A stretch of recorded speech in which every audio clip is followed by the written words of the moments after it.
Long before cities were born and roads were carved into stone, there was only the breath of the mountains and the whisper of the wind. Night wrapped the ancient Chinese peaks in a veil of mist, as if the sky itself tried to hide what slept beneath. In that pale moonlight, the world felt older than memory, and all living things moved carefully, afraid to disturb the spirits that watched from the shadows. Hidden deep inside this sea of fog stood a forgotten temple, its silhouette barely visible against the night. A single warm lantern burned near the gate, its soft glow trembling like a lonely heartbeat in the darkness. Travelers who passed nearby never dared to approach. They said the lantern did not guide the living. It was lit for those who had never found rest, and for one spirit in particular, shaped like a tiger. In the heart of that temple, in a room where dust lay thick as snowfall, floated a cracked tiger mask. No hands held it, no cord suspended it, and yet it remained in the air, like a thought that refused to fade. Its worn paint told stories of long-forgotten rituals, and within its hollow eyes, a faint red glow stirred, as if some ancient emotion refused to die. Slowly, the glow inside the mask sharpened, becoming two burning points of awareness. Red eyes opened in the darkness, not made of flesh or glass, but of memory and rage. They watched the world with a patience born from centuries of silence. The mask did not simply see. It remembered. It remembered betrayal, sacrifice, and a promise never fulfilled. And far away, the one responsible still walked among the living. Outside, the mist shifted as a great shadow moved across the mountainside. It was the shape of a tiger, huge and silent, padding through the fog as if through water. Its body was made of darkness, yet its eyes burned like embers. Where it passed, the trees bent slightly, and even the wind fell quiet. It was not a creature of flesh, but a spirit of grief and vengeance, still bound to the world. In a hidden chamber beneath the temple floor lay an ancient scroll, sealed for generations. One night, as if guided by unseen hands, the seal cracked and the scroll slowly unrolled itself. Ink drawings revealed the story of a majestic white tiger, guardian of the valley, protector of the helpless. The careful strokes of the artist showed love and reverence, but as the scroll opened further, the ink darkened, and the gentle lines twisted into something far more terrible. Long ago, the white tiger spirit walked through these same misty mountains, not as a demon, but as a protector. Its fur glowed like a soft golden flame, and its eyes reflected the stars. Farmers whispered prayers to it at night, leaving small offerings by the roadside. Children slept without fear, knowing a silent guardian watched over them from the ridges above, keeping the forest and the night in balance. But peace never lasts where fear can grow. One harsh winter, when crops failed and illness spread, the villagers turned their fear into blame. Rumors twisted the white tiger's image from protector into monster. Under torchlight and trembling anger, they tore down a stone statue carved in the tiger's honor. As flames swallowed the sacred symbol, the smoke carried a message to the spirit itself. The hearts it had guarded had turned against it. Their rage did not end with the statue. In desperation, they stormed the temple built for the tiger's worship, claiming it held cursed power. Torches flew, wood cracked, and old beams gave way with thunderous groans. The temple burned, its prayers and blessings turned to ash. And as its roof collapsed, something sealed beneath its foundation was released, like a breath held too long by the earth itself. The white tiger felt the betrayal like a spear through its spirit. Love rotted into bitterness, and grief became a storm. In a burst of red flames and churning smoke, its once pure form twisted. Soft golden fur darkened, claws lengthened, and gentle eyes hardened into burning embers. The guardian spirit, wounded by human cruelty, was reborn as a demon, no longer watching over the valley, but haunting it. Centuries later, far from the mountains, the story of the tiger was nothing more than a forgotten myth. In a dusty museum archive, lit only by weak lamps, rows of crates and shelves held the remains of cultures long past. Papers rustled softly when the air shifted, and old wood creaked as if remembering. Among the forgotten artifacts, something awaited discovery, patient and silent, wrapped in cloth and shadow. One evening, a pair of careful hands pried open an old wooden crate that had no label, no record, no past. The lid lifted with a slow, reluctant groan, and inside lay a cracked tiger demon mask, wrapped in faded silk. As the cloth was pulled away, the room seemed to darken. The mask's surface caught the dim light, and for just a moment it felt as though the mask was not being found, but waking. Along the mask's surface ran jagged cracks, like lightning trapped in old wood. From within those thin fractures, a dim red light seeped, pulsing gently, like the beat of a heart deep underground. The glow was weak, but alive. It flickered in time with something unseen, as though answering a call only it could hear. A call from the mountains, from the ruins of the temple, from a promise left unfinished. Beyond the archive door stretched a long museum hallway, its polished floor reflecting the faint shine of flickering lights. The bulbs hummed and trembled as if bothered by an invisible presence. Shadows gathered in the corners, stretching farther than they should, reaching toward the viewer with subtle hunger. To most, it was just a corridor. But to those who could feel such things, it was a passage between worlds, watched from both sides. On the walls of that hallway, a strange shape began to follow the light. It was a tiger's shadow, distorted and elongated, running not with the feet of a beast, but crawling along stone and glass as if drawn by hatred itself. Where the shadow moved, the air felt colder. It slipped under doors and across cabinets, searching for something. Or someone. Who would be weak enough or desperate enough to become its host? In the security room, an old monitor flickered with static. Lines of interference rolled across the screen, and for a moment, the hallway cameras went dark. When they returned, the feed showed a faint silhouette standing exactly where no one should be. Blurred, half-formed, like a stain in the air. It stood facing the display, as if staring straight through the lens at whoever watched. Then, without a sound, it vanished, leaving only a quiet, heavy dread. In an office nearby, an elderly professor sat hunched over a pile of yellowed scrolls. His hair was silver, his hands lined by time, but his eyes still burned with curiosity. He traced the characters with reverence, whispering ancient words under his breath. Stories of guardian beasts, cursed temples, and broken oaths spread before him like a map. But among all legends, one kept returning. The tale of the white tiger that had become a demon. On one particular scroll, ink strokes showed a majestic tiger slowly twisting, coiling into a monstrous form. Around it, red runes blazed like fire, each symbol a fragment of a warning. The professor translated the lines with care, his voice trembling as he read of a mask forged to hold a spirit too powerful to roam free. It spoke of those who might wear it, and how through them the demon could walk once more. On his desk lay the real mask, placed gently on an old cloth. Its empty eye sockets seemed to follow every movement in the room, like a patient predator watching from tall grass. The professor believed he was only studying an artifact, another relic of the past. He did not see the red glow deep within the cracks, brightening with each passing hour, as if his attention alone was giving it strength. When he finally lifted the mask to examine it more closely, the world around him seemed to blur. Through the hollow eye holes, the room stretched and twisted, colors bleeding into red and black. The air grew thick, as if he were staring not at his office, but at a different realm layered beneath it. For a single breath, he felt something old staring back from the other side, curious, waiting to be invited in. The moment of hesitation passed, and the mask surged forward as if moving under its own power. The professor stumbled, his chair scraping loudly against the floor, but the mask closed the distance with unnatural speed. Red energy burst outward in jagged arcs, casting violent shadows across the walls. In that instant, he understood that he was no longer examining history. History had reached out, chosen him, and refused to let go. With a flash like a silent scream, the mask clamped onto his face, fusing flesh and spirit.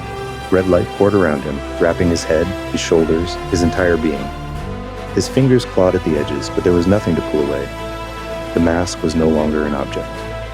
It was a presence, flowing into his bones, rewriting his thoughts, searching through his memories for anger, fear, and regret to feed upon. As the magic settled, his mind was flooded with visions not his own. He saw villagers with torches, their faces twisted by fear, their hands breaking sacred stone. He saw temples crumble in roaring fire, and in the heart of the flames, the white tiger spirit, screaming without sound as its form was torn apart. Each image struck like a hammer, reshaping him into something that carried not only his own pain, but centuries of the tiger's fear. The final vision came as a red tide that drowned everything else. It poured into his eyes, hot and merciless, filling his veins with the demon's will. When the vision ended, the man who sat in the archive was no longer the same. His eyes glowed faintly with a crimson light, and in their depths a second consciousness stared out. The tiger spirit now awakened, now anchored, and no longer willing to be forgotten. In a realm beyond sight, The colossal form of the demonic tiger spirit roared within a swirling red void. Its chains, forged from broken promises and human fear, strained with every breath. The professor's body, now its vessel, had become a doorway. With each heartbeat, a crack spread wider between the worlds. The spirit's roar shook both realms at once, calling to those who had once worshipped it, and those who still did. The man's body trembled under the force burning inside him. Swirls of unseen energy twisted around his soul, tearing at his sanity, demanding surrender. He clung desperately to his remaining humanity, trying to remember his own name, his purpose, his students, his life.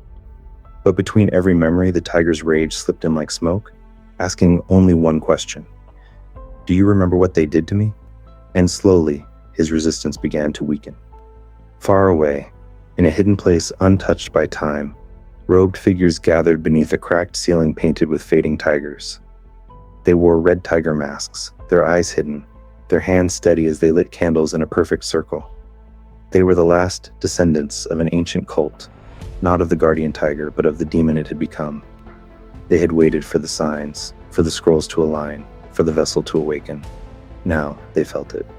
Now they knew. At the center of their circle stood the cult leader, his mask more elaborate than the others, carved with old runes and sharp lines. In his hands, he held a dagger older than the temple itself, its blade stained with offerings from generations past. As he raised it toward the dark ceiling, he spoke words forbidden to be written, calling the tiger by its true name. Not as beast, not as god, but as vengeance incarnate. The air inside the chamber grew heavy as the ritual intensified. Red flames rose from the candles, stretching taller than any natural fire, their shapes twisting into claws and fangs. The flames circled the cultists, wrapping them in a living ring of heat and light. Each chant fed the blaze, and in its heart a shape began to emerge. A familiar outline of a tiger, born from smoke and hatred, eager to run free once more. On the stone floor beneath the leader's feet, lines carved centuries ago began to glow. A claw-shaped rune ignited, its edges burning bright with crimson light. It pulsed in rhythm with the demon mask in the museum, as if two distant hearts were beating as one. The rune was more than a symbol. It was a doorway, a promise etched into stone that one day the tiger would reclaim not just its body, but its revenge. Back at the birthplace of the legend, the ruins of the ancient temple still stood beneath the moonlight. Time had gnawed at its pillars, and ash from long-forgotten fires still slept in its cracks. Yet something kept the structure from fully collapsing, as though some invisible force refused to let it die. As the night deepened, particles of ash rose slowly into the air, drawn toward a presence that was returning to where it all began. From the darkness of the ruined doorway, a figure stepped forward. The professor, now wearing the demon mask as if it had always belonged there. Red light burned deep inside the eye sockets, reflecting off the broken stones. He did not walk as an old man, but with the steady, predatory grace of something far older. The temple recognized him, not by his body, but by the spirit that rode within it. As he reached the center of the temple floor, the air thickened and began to spin. Smoke poured from invisible wounds in reality, coiling into spirals above him. Within those spirals, hairs, claws, and a long tail took shape. The demonic tiger spirit emerged, layer by layer, its body painted by the swirling smoke, its eyes glowing with a terrible joy. At long last, it was no longer just a memory. It was present, and it was powerful. The earth beneath them could no longer bear the strain. A burst of red energy exploded outward, racing across the temple floor like a wave of molten light. Stones shattered, columns cracked, and old carvings were erased in an instant. The force flung debris into the air, yet around the man and the spirit, there was a strange calm, as if they stood at the eye of a storm made entirely of rage. But the tiger was not the only spirit called to this place. From somewhere beyond human sight, a band of white light cut through the red storm. The professor's true self, buried deep beneath the demon's presence, called forth the memory of the guardian that the tiger once had been. For a brief moment, two forces collided within the same soul: the desire to destroy and the ancient duty to protect. Their clash shook not just the temple, but the very balance of the world. Out of that inner conflict, a form began to rise behind the man. A white tiger spirit, luminous and solemn. It was not as strong as the demon, but its light carried something the demon had lost: compassion. It laid its golden gaze on the demonic tiger, not with hatred, but with sorrow. The two spirits faced each other, reflections of what had been and what had become, each one waiting to see which part of the man's heart would decide their fate. Between them, the mask itself began to change. Red lines of corruption softened, turning pale as the light of the white tiger seeped into the cracks. The jagged fractures smoothed, sealing slowly, like wounds finally allowed to heal. The demon inside howled in resistance, but the guardian did not fight with force. It fought with memory. Of trust, of gratitude, of nights when villagers prayed not out of fear but out of love. The white tiger rose higher, its body now glowing so brightly that the ruined temple seemed to stand once more, whole and majestic, if only for a heartbeat. It looked down at the world it had once protected and the man who now bore its burden. With a final silent roar, it leapt skyward toward the moon, leaving behind a trail of soft light, a path for lost souls to follow when the darkness grew too strong. On the ground, the professor stood trembling, still wearing the mask, caught between shadow and light. The demonic energy had not vanished completely, nor had the guardian's grace. He had become a vessel of both, his eyes now holding a mixture of red and white. Smoke curled around him like a cloak, shifting between calm and fury. He understood then that he could never return to who he was before. He was the bridge now, between revenge and redemption. Behind him, the last remaining beams of the temple gave way, collapsing into a storm of fire and embers. Without looking back, the masked figure walked away, his silhouette outlined by the blazing ruins. Each slow step echoed with both guilt and purpose. The temple that had once imprisoned the tiger was finally gone, but the story had only changed form. It now walked on two legs, leaving burning footprints behind. Deep within the rubble, buried under stone and ash, lay an ancient stone altar that had survived even this final destruction. On it, half covered in dust, rested another demon mask. Older, quieter, its eyes faintly glowing like cooling coals. Perhaps it was a twin. Perhaps it was the original. Or perhaps the tiger spirit could never truly be contained in just one shell. Either way, the altar remained, a silent witness to the never-ending cycle. As the night stretched on, the glow within the mask's eyes slowly faded. The light shrank to a dim ember, then to a spark, and finally to a deep, velvety black.